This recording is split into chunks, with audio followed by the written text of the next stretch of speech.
Sorry about that. Didn't know I didn't add myself there. I was wondering, like, why is it taking so long? All right, let's get it going. Oh, man. Getting sloppy back here.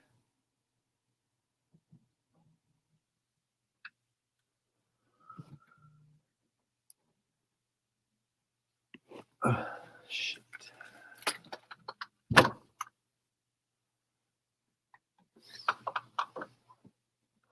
There we go. That's better.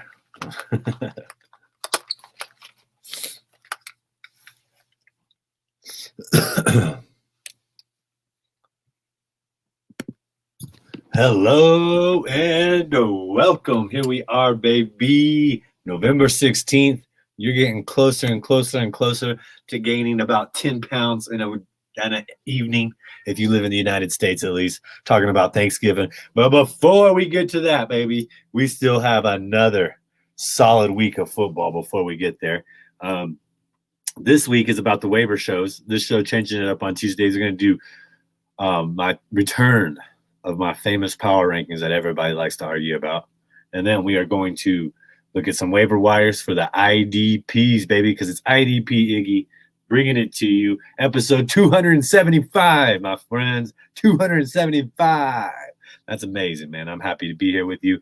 I'm so happy that you're part of it. Thank you for listening. Wherever you're listening, I'm very grateful for it. All right. So let's get right down to it. Let's take a look at some of these waivers.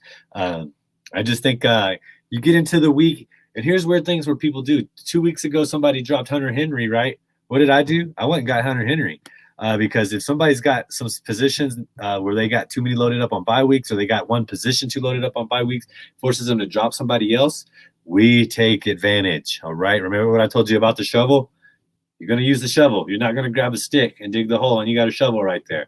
Quit trying to make your team work with a crappy stick. Grab that shovel so we can start putting these 6-foot holes in the ground for our opponents. You feel what I'm saying? All right, let's get to the defensive lineman. Got Jonathan Greenard out of Houston. They're playing Tennessee. Maybe he can get to Tannehill, the Titans. They're not that great, but they're good enough to win. I mean, they don't look great. They just do the things they need to do to win. Like I said, since Mike Vrabel's been there, they have won so many close games at the end. And I used to think that was like more of a attribution of luck. I'm starting to realize that that's actually a coachable skill, preparation, stamina, being able to give what you got in those last moments, like Muhammad Ali used to. D'Antoni would go into one of those speeches, and not D'Antoni. I can't think of his name right now, the trainer, but he would just go in one of these speeches and tell him, what a wimp he is and how he's not doing anything, and that was enough to motivate Muhammad Ali. Now, you got to know how to motivate people as a coach. I'm not saying that you can just go out there and, motivate people with bad tactics. You got to figure out who people are and how to motivate them and how to get them going. But Greener could have a good chance to get some plays against the run-happy Tennessee Titans. All right, Christian Wilkins in Miami. They're playing the Jets, man. What's there not to like about that? I mean, he's good to go. He's been playing great. I think he can get some – I don't care if it's Mike White or White Mike or Joe Flacco or Zach Wilson. I don't care who it is. Bring on all three of them, because I think the Miami has a chance to kind of save their season and build some momentum if they can get a win. The one I really want to highlight is Trey Hendrickson, because I told you guys the bye weeks just happened, right? Trey Hendrickson plays for Cincinnati. He has – coming off a bye week, he is available in several leagues. The sack specialist has 8.5 sacks, second among defensive linemen, and he's playing against a bad Raiders offensive line. If you watch that Kansas City game, they controlled them. I think the Raiders are about to collapse. That's what they do in the second half of the season. I think all this stuff is going to come back to get them.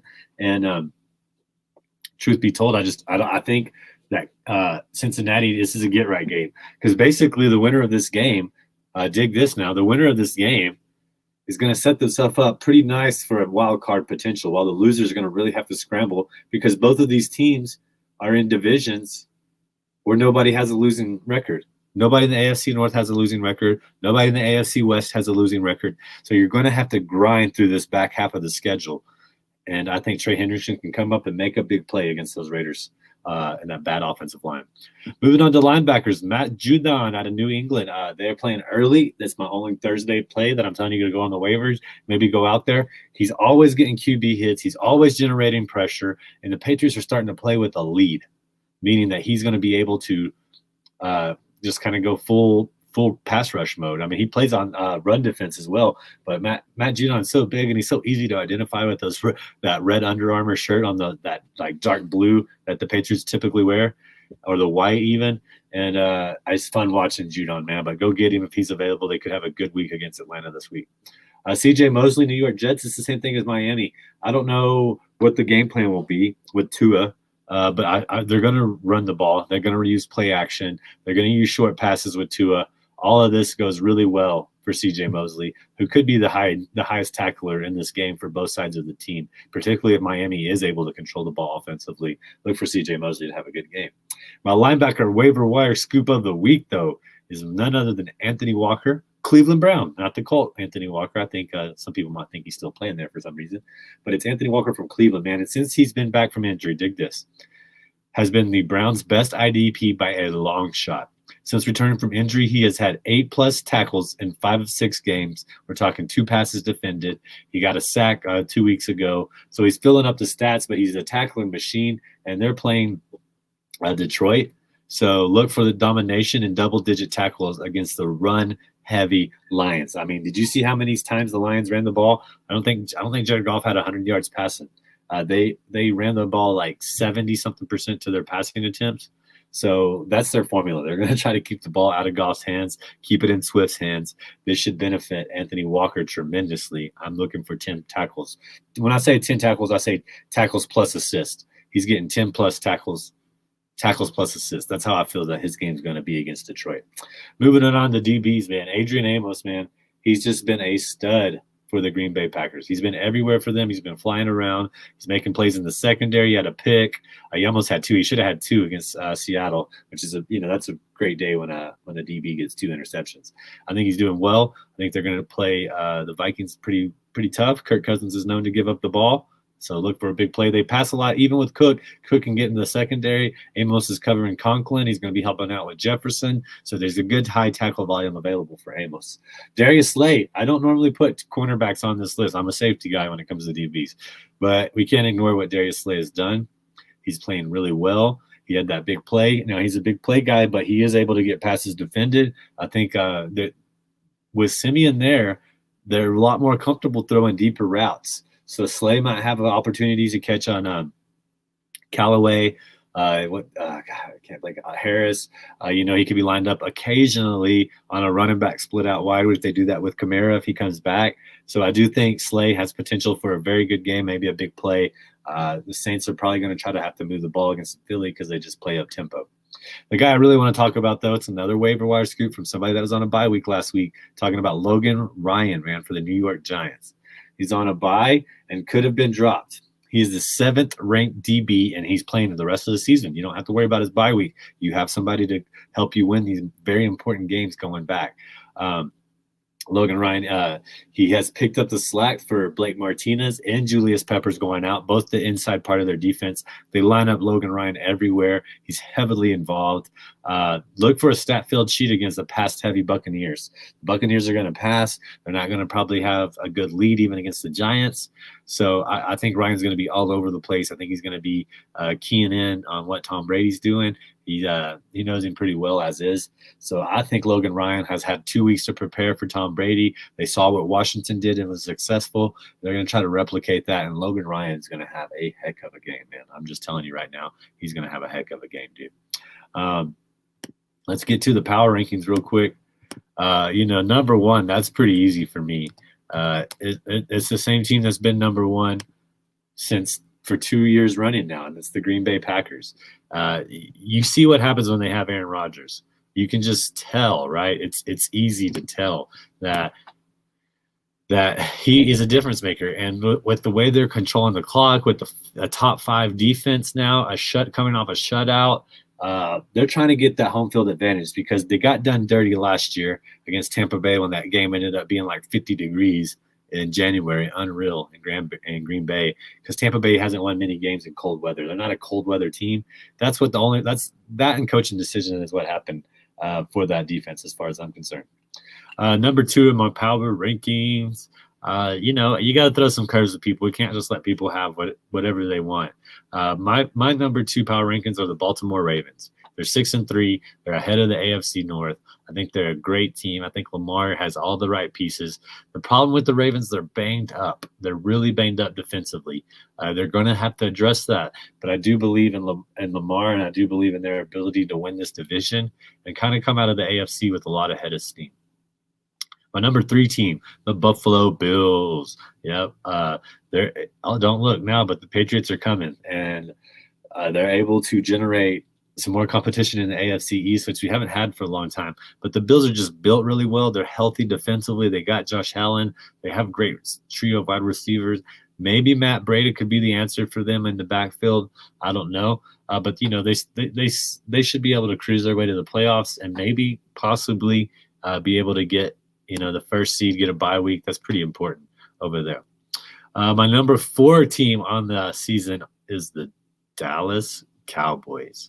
They're doing great, man. They got a great quarterback. They're in rhythm. I think they didn't take the Broncos seriously, and the Broncos came into that game with a full head of steam and with the game plan. So they were able to exploit the Cowboys. But other than that, the Cowboys still have the Eagles, the Washington, and the Giants to play at least once. I think maybe one of them more than once. So they're going to just cruise through the rest of the season. Same with the Bills. They have a really easy season. The Cowboys could set themselves up for a potential to have the number 1 seed in the NFC. Pretty crazy, I know. And my 5th team in my power rankings, we got to go back to the AFC because I think I'm going to go ahead and give it to this is tough. I'm going to give it to the Chiefs. I think Kansas City's coming back around. I think they're going to be able to walk through the AFC West. I know the Titans are number 1 in the AFC. I don't have them. Come at me, bro. Come at me. That's cool with me. But I do like the fact that they have Patrick Mahomes. They have a running back. If they can just play defense like they did against the Raiders, against other teams, they're going to be hard to beat. If Patrick Mahomes gets it going, if Travis Kelce gets it going, if Tyreek Hill gets it going, there's not too many defenses in the league that can stop that. That's just the honest truth. So number 5, there you have it. Once again, Green Bay number 1. I'm going to go Ravens number 2, Bills number 3, Cowboys number 4, and Chiefs number 5. Hey, it's my top 5 power rankings. It's not yours. It's not your top 5 power rankings. It's mine. So if you don't like it, I'm sorry, but you can definitely debate with me. I welcome that with absolute all invitation and all honesty, and I really appreciate debating power rankings. All right, there's not a whole lot to go on in this show the rest of the day. Waiver wires, hit me up with any questions and answers you have about your questions you may have, and I'll give you answers about your waiver wire scoop because every league's different. Your team is different. There's so many variables. It's really complex. But this is based off of my 16-team IDP fantasy football sevens. You can take a look at some of those guys. If you're in an IDP league, look at some of these waiver guys. This is how you win games. Aaron Rodgers didn't put up much points from, or Carson Wentz only put up like 9 points from me. I had another guy kind of dudded out at wide receiver, Tim Patrick. So, for whatever it's worth, your IDPs can carry you to a victory, especially if you have TJ Watt last week, Devin White, some of these guys that just go off. They tilt the field for you. Do not neglect the IDPs out there, everybody. All right. It's Iggy. Y'all have a great day. I'll be back tomorrow. We're just going to start doing live shows every day. So I got the podcast still cranking out. But if you want to watch it live, you can come on, ask me questions on Facebook. I have it streaming on YouTube, Facebook, Twitter. Hey, guys, go sign up to Iggy's Fantasy and Betting. That's how you just find all this stuff. Please go subscribe to the YouTube. You want to start making money betting? Sign up for the Patreon. I'll get you going on that too, depending on whatever you want to do. Whatever you want to do, we'll custom tailor your bets exactly for what you want. That's how I think it should be done. You can also be there. Just click on the pod, man. Go, if you don't like listening on the website, this comes out on the website 5 days a week. You can go to Iggy's Fantasy and Betting. Just click it right there. We're going to have the new one for you. You like listening on Apple Podcasts, you like listening on CastBox, you like listening on Spotify or any of these other programs, that's fine. Just, click the subscribe button for me. Let's get it up and going. We're getting really close to 10,000 downloads. Small feat for some, but I'm really happy about it. Let's get it there. And you guys have a wonderful, wonderful Tuesday. Be smart. And I'll talk to you guys soon. Peace.